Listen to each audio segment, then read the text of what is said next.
Hello guys and welcome to new video. So today we are going to react on an animated video. Keep watching until the end. I'm Emily, and I'm going to tell you about the shocking secret that my family hid from me for years. You won't ever guess what it was. Let me take you back to 5 years ago. Yes, please take me back. I'm an only child, and I live with my mom and dad.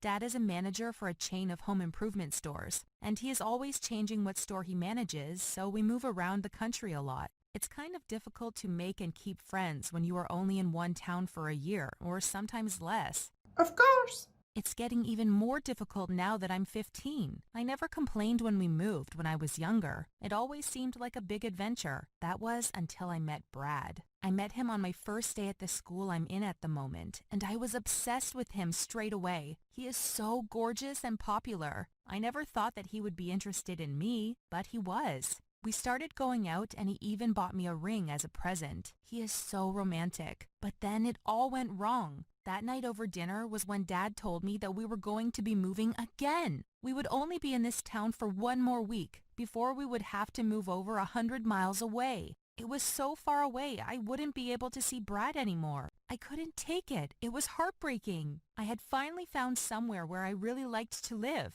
And I was going to have to move? Nope. I was dead set against it. I told Dad and Mom that I was staying and that they were going to have to move without me. I wasn't expecting Dad to react the way he did. He didn't get angry. He just told me that I had no choice and I had to do what he said. It was so mean, but I had had enough. I picked up my plate and threw it at him. So your didn't come angry, but you are the angry now. I'm usually calm, but I was just so angry I couldn't help it. I had been holding on to my anger for so long, not just because of the constant moving, but because of a lot of things. My family just never make an effort to understand and listen to me. Dad ducked and it missed him, but it hit the wall of our apartment with such force that it smashed. Then I picked up other plates and threw them too. It's a rain of plates. I just couldn't stop. I was screaming at him too. Mom started crying and told me that I had to calm down as I would scare the neighbors. Well, I was too angry to listen. She got a brush and dustpan and started to clear up the glass. But she was in such a state that she cut her hand on a piece of broken glass. There was blood everywhere. I was so upset. I never meant for my mom to hurt herself. Oh, poor mom. Then I saw something outside, flashing blue lights. It was the police. I couldn't believe that someone had called them. I was so Of course they will call the police. scared. Dad answered the door to them and let two policemen in. Then I got really upset. Even though my parents feel like strangers to me, I would never want to hurt them. I talked to the police and apologized and told them that it was all my fault. The police accepted my reasoning and decided to leave us. But on the way out, he paused and said he just needed to fill in some paperwork before he went. My dad said it was completely understandable. All he wanted to know was our names. Then what happened next really shocked me. My dad told the police some fake names. And not just for him, but for my mom and me too. I don't know why her father looks like a serious killer. I was so shocked I didn't say anything back. When the police were gone, I stood there in a shocked silence. There was food all over the walls from where I had thrown things around, and Mom was quietly crying. I expected my dad to turn around and shout at me, and to tell me why he had lied to the police, but he didn't. He just turned around calmly and told me to go and pack my bags. We were moving that night. I opened my mouth to ask him what was happening, but he raised his hand up to his mouth and shushed me. Shh, shh, shh. I had no choice. I ran up to my room in tears. What was going on? I Skyped Brad and was crying so much that I don't think he really understood what was happening, even when I tried to explain it to him. Then Dad came in and took my phone off of me and told me to hurry up. I couldn't believe how unreasonable he was Don't say a word. being. 2 hours later, we were driving in the dark to the new town where Dad was going to be working. We sat in silence for the journey. To rush. When we got to the town, I found out we were staying in a really run-down motel. as our new apartment wasn't ready yet. When we got there, I stormed off and told my parents I was going for a walk. I didn't want to talk to them. I wandered aimlessly around the streets. I called Brad up and calmly told him what had happened. He listened and believed my crazy story. He kept trying to guess why my parents had lied about who they were. He thought that they were criminals, and that is why they lied. Oh, I think Brad also think like me. It did seem likely. All of this moving around the country and lying to the police. I wanted to run away and go and be with Brad, but I had no money. Then he had an idea. He suggested I speak to the police myself. I didn't want to do it over the phone, so I went to a police station. I was really nervous. The man at the desk thought I was Oh, the policeman eating donuts.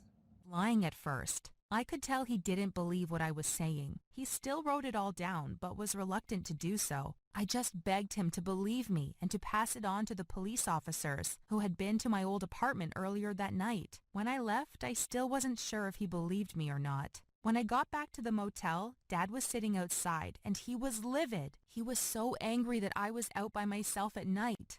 Oh my God, I wish he didn't kill her. Then I realized I had a text from Brad. I opened it. It was a photo from a news article from 5 years ago. It showed a grainy CCTV photo of a man robbing a grocery store. He looked kind of like my dad. Maybe I told you guys, he's a serious killer. my dad was a thief on the run. That would explain so much. The next week was really weird. We moved into our new apartment and Mom and Dad made a massive effort to get me to like it. They let me paint my room and buy new furniture. Mom even gave me money to go clothes shopping. I really missed Brad though, and had decided that as soon as I was 18, I was going to move and be with him. My new school was okay. I was so used to starting at a new school that it didn't really matter to me anymore. Then a couple of weeks later, something really strange happened. I was called into the principal's office. Now I keep my inside were the 2 police officers who had been to our old apartment the previous week. It must be something pretty serious for them to have traveled this far. They sat me down and told me that they had got the message from me that my You are now in investigation. dad had given them false names. They had proceeded to investigate what had happened and needed to talk to me about it. They asked me what my parents' names were, and I told them their real ones. Then they showed me a black and white photograph of my parents that was years old, probably around the time I was a baby. He asked me if the people in the picture were my parents, and I said yes. Then they told me that they had some news. My parents had given false names, So the dad and the mom also are serious killer.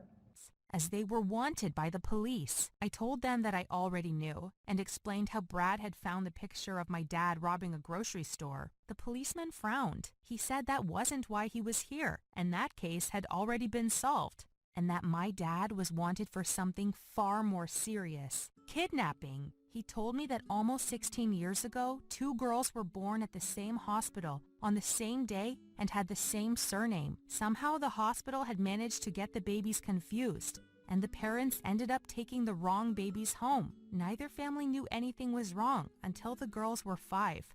Oh, really emotional. One of the girls ended up in hospital ill and had their blood taken. That was when it was worked out that the girl wasn't related to her parents. The police got involved and traced down the other family and told them that the girl they were raising wasn't biologically theirs, and they needed to meet the girl's real parents and decide how to proceed. But those parents panicked, ran away, and had been on the run ever since. Oh, that's why he is always traveling. He said the girl with the parents who ran away was me. He said my parents weren't my real parents. I stood up. This was some kind of sick joke. I was exhausted. Dad was there, and he was so worried about me. He asked me what was wrong. He's eating noodles also. And after I managed to get my breath back, I told him. I expected him to get angry or laugh, but he didn't say anything. He didn't look surprised, just sad. He walked off, and when he came back, he had an envelope that he took a piece of paper out of. It was a newspaper article from 10 years ago, where a couple were pleading for my parents to come forward so they could meet their biological daughter. I looked at the picture. The couple looked just like me, way more than my real parents. Then my dad said it. He wasn't my biological dad. I was in shock. My dad begged for forgiveness and told me that he and Mom just loved me so much I don't think he will forgive him. that they couldn't bear to let me meet my real parents in case they wanted me back, and I never saw them again. But I was angry. How had they lied to me for all these years? And why had they made my childhood so miserable by moving me around all the time? I told the police I didn't want to be with these people anymore, so they moved me into a foster home which was nearer to where Brad lived. At first, I was pleased to be away from the people who claimed to be my parents. I didn't want to see them again, but living in a foster home was horrible. Of course it is. I only had a couple of drawers for all my belongings, and it was so loud with shouting and arguments at all hours. At least I could see more of Brad, and I had a social worker who looked after me. My social worker told me that my real parents had been contacted and would like to meet me. I jumped at the chance. The next week I caught a train to a different town and went and met my birth parents in a coffee shop. It was so uncomfortable at first. None of us knew what to say. Everything in the beginning is hard.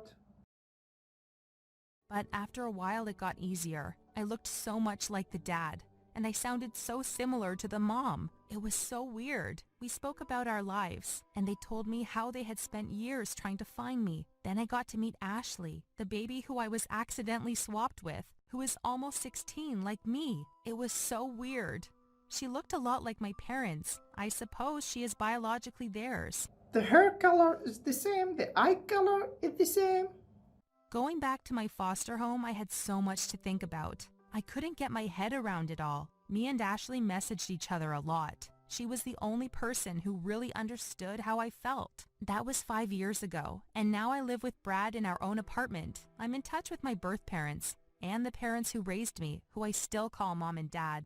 Alright guys, thank you for watching. Don't forget to like and subscribe.